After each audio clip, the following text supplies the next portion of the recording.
Hi guys, James at RampantLionReviews again for you today with another beer review. For this one we are going to head over to America once again, and we're going to have a look at yet another one of the beers that I was able to bring back with me from my recent trip over there, and a huge shout out to Miles for this one. This is yet another one that Miles gave me out of the, I think he gave me 7 or 8 beers actually to review for you, so a huge thank you to him for making this review possible. So we're going to go back to the state of Maine for this one. The only other beers I've ever reviewed from Maine were Allagash beers, Belgian style brewery, but very nice in my opinion. And I've also reviewed a collaboration between Beerbibliotek from Gothenburg here in Sweden and Norway Brewing Company, who were just basically a little brew pub in the middle of nowhere by the looks of it. So for this one we're going to go to what I understand is one of the oldest, if not the oldest, craft brewery in the state of Maine. So we're going to go to Maine Beer Company, who are from Freeport, a little bit to the north of the state capital Portland, and we're having a taste of their lunch IPA today. So this one comes in at 7% ABV, and it says on the side here that this is 1 pint 9 fluid ounces, and I've got a feeling that this beer is actually just a German half-litre bottle, so I think this one probably is just 500 millilitres, but of course in America they've got that whole fluid ounce pint thing that, you know, doesn't really make sense to anyone apart from them, and I guess maybe the Canadians as well. But it should be a really nice beer, this one. It's very highly rated, and you know, Miles really does know his stuff, and if he's given me this one, I'm sure it will be a really quite nice beer. And he was telling me that Portland up in Maine is a very nice beer city these days, so hopefully I can get up there at some point and check it out. New England is supposed to be a very nice part of the world, but the furthest north I've been, I think, would actually be Boston. So yeah, I need to get back and check that out sometime, but we'll see how we get on with this one. But I'm sure it's going to be a good beer, and I hope you guys enjoy my take on this one. So anyway, as is usual with my reviews then, I'll tell you a little bit about the brewery. If you want to get straight to the tasting, just fast forward. All the usual links are in the description below. That's the brewery website, the link to my other reviews that hopefully I can do in the future from Maine Beer Company. Very first time I'm trying one of their beers. There's all the usual social media. If you want to see more beer reviews, do please consider subscribing to the channel. The whole channel, of course, has a geography-based tagging system, so you can go into the homepage and search for beer based on country, city, state, county, prefecture, whatever it is you're interested in. Do check out the playlists of beers from different countries. There is one there for all the American beers that I've reviewed for you. That's constantly being added to. And as always, please do get in touch and let me know some of the other beers and breweries that you guys would like to see me review. It's always great to hear from you guys that are watching the videos, and the support that you show the channel is hugely appreciated. So anyway, to tell you a little bit about the Maine Beer Company then. So Maine Beer Company are based in Freeport in Maine, which is in New England in the northeastern part of the continental United States? I forget, is the contingent United States, I forget the exact word for it, but it's in the very northeastern part of the country. But the company was founded by brothers David and Dan Clevin back in 2009. So like I say, one of the older breweries in Maine, if not the oldest from what I gather.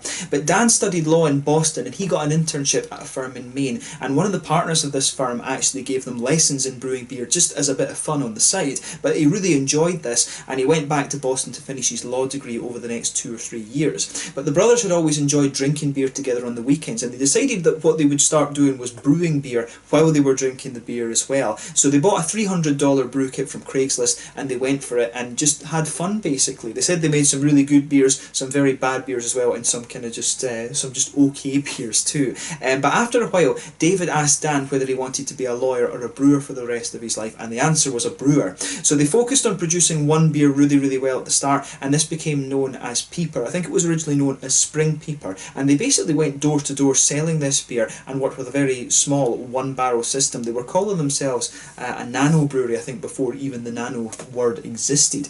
But they bought a 15 BBL brew house and moved into a premises on Industrial Way in Portland back in 2010, before moving again to Freeport, which, as I said, is a little bit north of Portland, in 2013, simply because of how fast the brewery was growing. And they built their own premises there. It's this old looking wooden framed building. It's very nice in fact. But in 2018 they hired Steve Mills from Uinta Brewery in Utah to become their CEO and help the company grow to meet demand, and he's previously had working experience with Duvel Merkgaard in sales and distribution. Duvel, of course, one of the big Belgian breweries. But they do have a tap room on site as well, and as of June 2019 they've only produced around 19 different beers. So it really seems to be with this brewery that the focus is on producing things of very high quality, and that's what Miles told me this brewery is pretty renowned for is the quality of the different beers that they do. Not a prolific brewery by any stretch of the imagination. Some breweries just try and churn out as many beers as they can, but these guys really focus on the quality, and they're pretty well respected for that from what I gather. But yeah, that's all you really need to know about the brewery for the moment. You can check out the brewery website in the description below and see the list of all their other beers. Of course, you've got Untappd and Rate Beer where you can do that as well. But yeah, a really interesting brewery, this one, like I said, and it's cool to try beers from different states in America, because I know there's some really strange distribution laws and things like that which stops beers going to their neighbouring states and stuff like this. And from what Miles told me, I'm quite lucky to be able to review this one for you, but hopefully it's not the last beer that I try from Maine Beer Company. Hopefully I can get up and visit them at some point fairly soon. But yeah, let's get on to the actual tasting of this beer itself. So just to tell you about the stats of this beer then, so this one, apparently I got this from the little rate beer section. It's hopped with Amarillo, Centennial and Simcoe, so quite classic American hops there. We know Amarillo's a big orangey one, Centennial's a sort of lemony sherbet kind of hop, and the Simcoe's, you know, the kind of classic passion fruit if you like. But it's got a malt base of American 2-row, one of my favourite malts actually, Carapils, Caramel 40L, Munich 10L, and a bit of red wheat in there as well. I think this may well be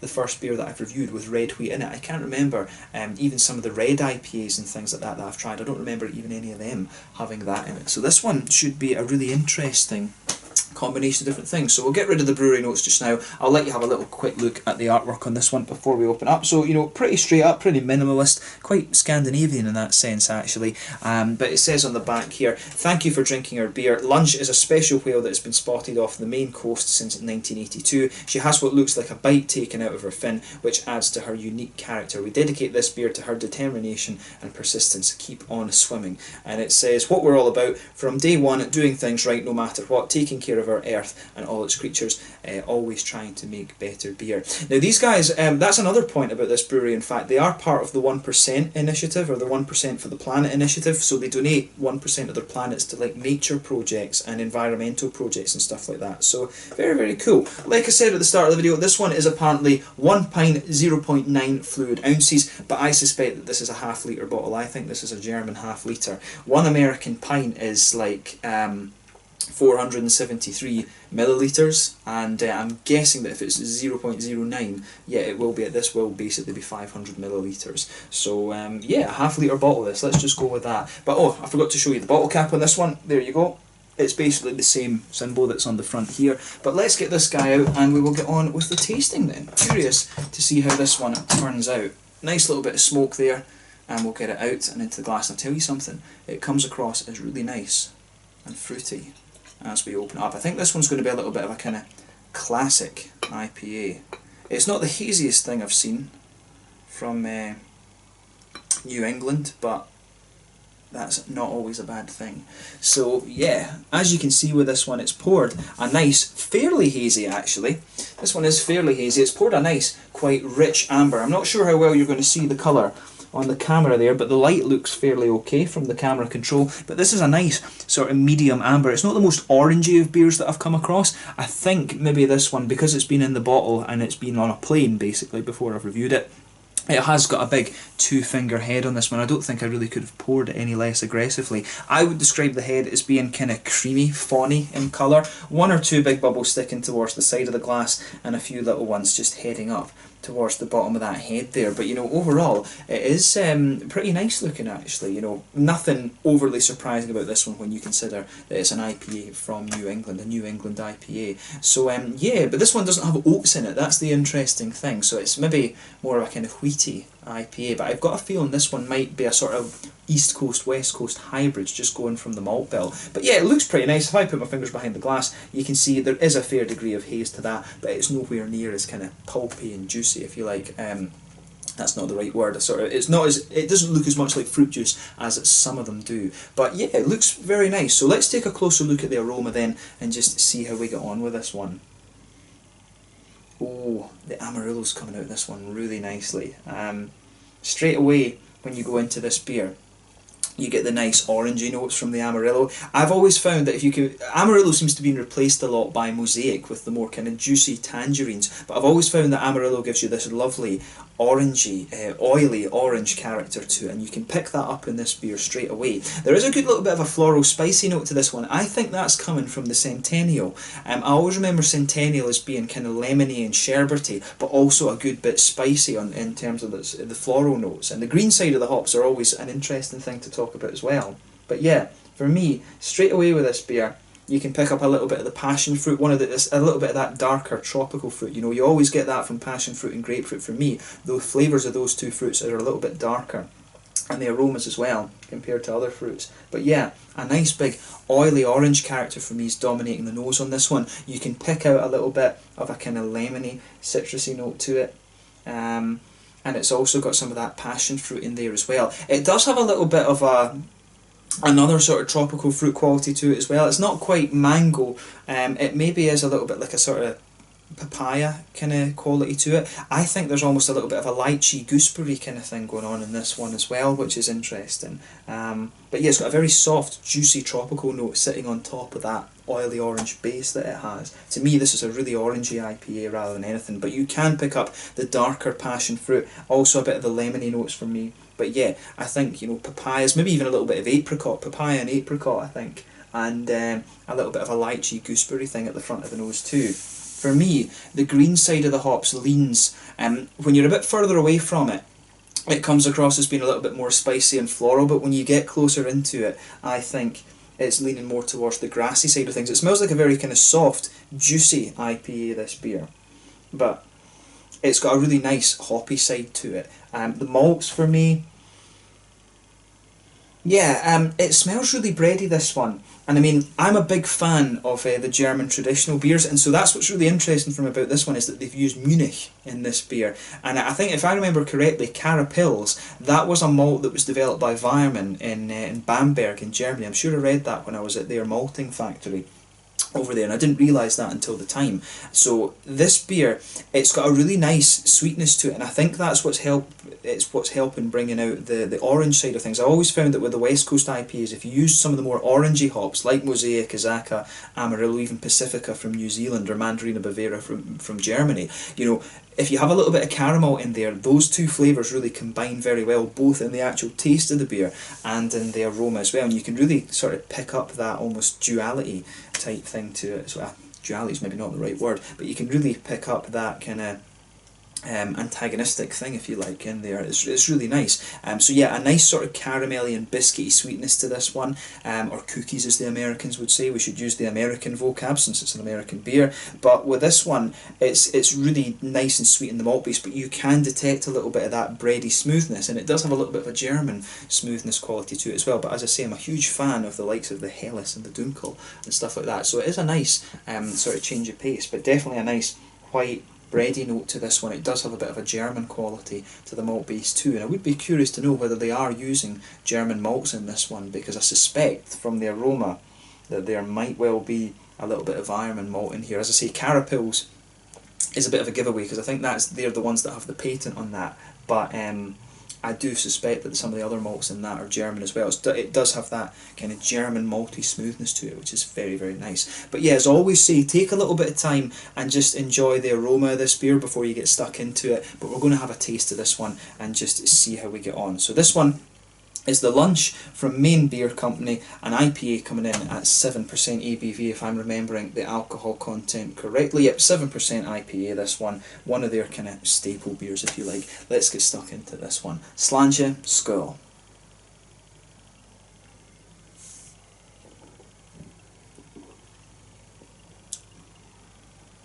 Ooh, yeah, that's nice. I mean, this one actually, for me this is interesting. This reminds me of some of the IPAs that I had in Germany. And in Munich, for example, you've got breweries like, you know, Freigeist Bierkultur, Brew Mafia, Himburg's Braukunstkeller, and there's a few other ones just all over Germany, in fact, in Berlin and places like that are doing these kind of beers. And the way that this beer comes across is actually like some of these the German attempts at the IPAs.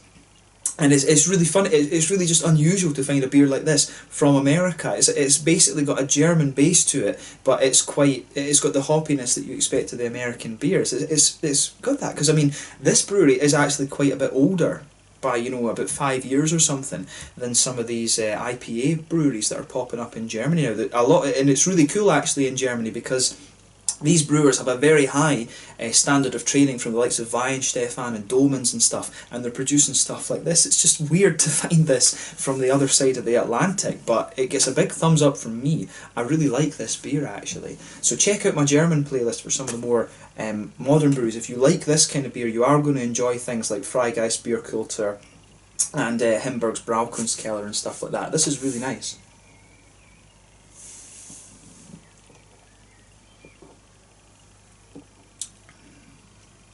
But yeah, this is an interesting one. This one, to me, it makes me think of like table beer.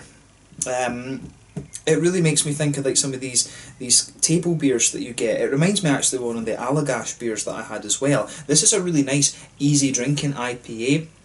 It's a bit dangerously drinkable for 7%, right enough, but this is a really, really solid one. Let's just try and break this flavour down a little bit and analyse it a little bit more. So with this beer then, you can feel the nice smooth bready quality. That just blankets the middle of your tongue. You can feel that there. As the palate dries out in the middle, it does become a little bit almost spicy, and I do wonder if that's the red wheat. I'm not sure exactly what they do to the malted wheat to make it red, but it really comes across quite nicely, this one. But it's very smooth at the same time, but later as you go into the flavour, as I said, it dries out and becomes a little bit more grainy. In the very centre of your palate, you've got a nice little bit of a caramelly sweetness in there, a solid sweet caramel. As you come further out from that, it gets a little bit more biscuity. It reminds me of McVitie's digestive biscuits, which are a bit of a staple back home in Scotland. And the sweets, you know, here in Sweden we do seem to like them as well, but I'm not sure how common they are over in America. I never saw them when I was over there. But it's got a really nice German white bread base to it, if you like, and then it's got the sort of sweetness and caramelly and biscuity notes that you'd expect of the American West Coast IPAs in the middle of the palate too. To me, this is definitely more of a West Coast IPA rather than a New England one, if you like. But that said, it's probably a good bit older than some of these ones from the likes of Hill Farmstead and Heady Topper, or Alchemist Brewery, sorry, and things like that as well. So this one is quite different, but it's a really, really nice IPA. It's just, as I say, the thing for me with this one that's quite funny is that it really reminds me of the IPAs that I was drinking in Munich, which I just did not expect that at all.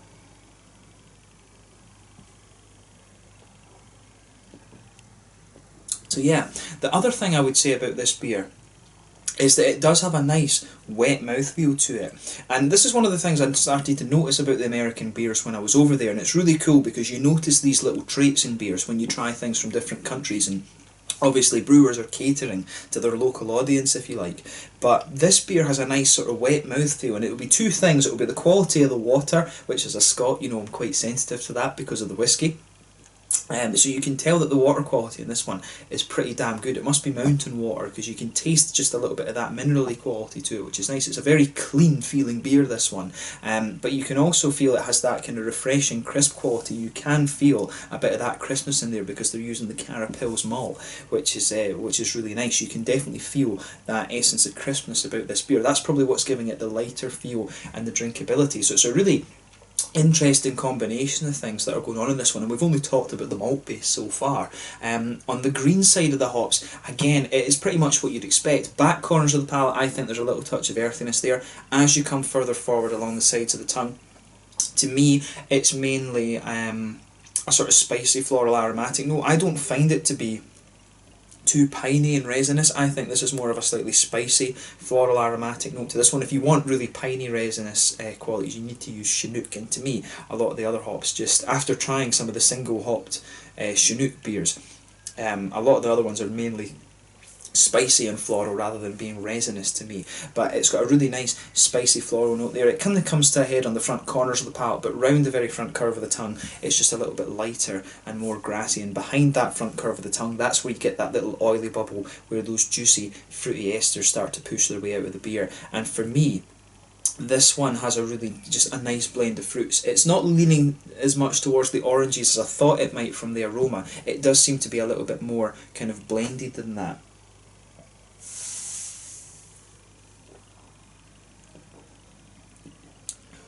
But yeah, so at the very back of that oily bubble on your tongue, you'll pick out a nice little bit of the darker tropical fruits. The passion fruit from the Simcoe is kind of sitting there, and as you come further forward from that, you can feel the orangey, the big oily orange from the Amarillo, and right almost on the tip of the tongue, that's where you're getting the slightly more lemony notes from the Centennial. I think it's the Centennial that's giving you most of the spice in this beer as well, most of the floral aromaticity. Although the other hops, you know, they're all somewhere, I think they're between like 12 and 14% alpha acid in all the hops that they've used in this one, if memory serves correctly. But it's a really nice combination of fruits here. When you go further into the aftertaste, you start to get a little bit of a kind of fruit complexity to this one. You know, maybe there is a little bit of the lychee notes that I was talking about.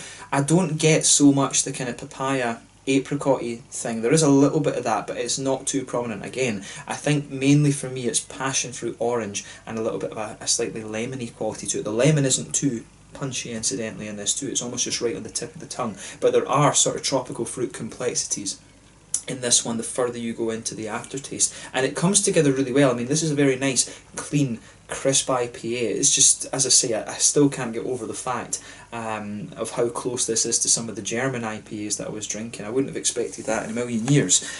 So yeah, this is a lovely beer, this, and I certainly wouldn't hesitate to drink it again. From what Miles told me, this is one that's a little bit difficult to get. And I guess if he comes over here to visit me in Europe, I will need to try and get a hold of some of these German IPAs for him as well, and just say to him, like, you know, you recognise this? But yeah, this is a lovely IPA. If you want a nice, crisp, easy drinking IPA, you're going to enjoy this one. If you like German traditional beers and want to try something a little bit more hoppy, again, this could be a good gateway IPA to things like the West Coast IPAs that have the bigger bitterness and things. So yeah, on that note, let's talk about the mouthfeel of this one then. So as I said, I would describe this IPA as being, it's somewhere between light-bodied and mid-bodied. It's kind of somewhere right in the middle of that.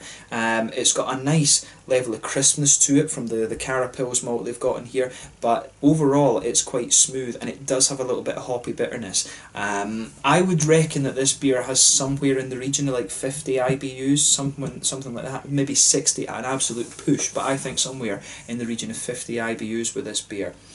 Nice juicy fruity quality to it as well. The fruits lean a little bit more towards the oily side of things. They're nowhere near as juicy as you're going to get from some other IPAs from New England, and notably I say this one in terms of style is not a New England IPA. This one is something a little bit different than that. But it's the hoppy side of the beer, nice and floral and spicy, nice smoothness to the malt base, but it does have a bit of sweetness in the centre of the palate too. But overall, it's just a really, really nice beer, this one, and I'm very glad that I was able to try this. It's cool to try something that is a little bit different, and for me it's just really strange how close this is to some of the German IPAs. So it gets a big thumbs up from me. Certainly wouldn't hesitate to drink it again. At 7% though, it's dangerously drinkable. It really does have that German sessionability to it, but it's a little bit heavier than what you'd get from a Helles or a Dunkel or something like that. So probably a good way to summarise this beer: West Coast hoppiness and fruitiness, German Helles malt base with a little bit of sweet caramel sweetness in there too. I think that's a good way to summarise this beer, but it's really nice, and I hope that this isn't the last beer that I review from this brewery, because I've been quite impressed with this one. So yeah, let's leave it at that for this one. This one is the Lunch IPA from Maine Beer Company in Freeport in Maine, just in the northeast of New England in America. Really cool to review this one, and a huge thank you again to Miles for making this review possible. But yeah, I hope you've enjoyed my take on this beer. I certainly wouldn't hesitate to drink this one again. It makes me very curious about some of the other beers that they've got, and hopefully I can try some too. But as always, let me know your own thoughts on this beer in the comment section below. Let me know what your favourite beers are from the Maine Beer Company, and you know, hopefully we can return to them soon. Thank you again for watching. Check out my social media, and I will catch you guys later. The Lunch IPA from the Maine Beer Company in Freeport, Maine, New England, America. Till the next time, slàinte just now, and I'll catch you guys later. Slàinte, skål, check out this beer. Cheers.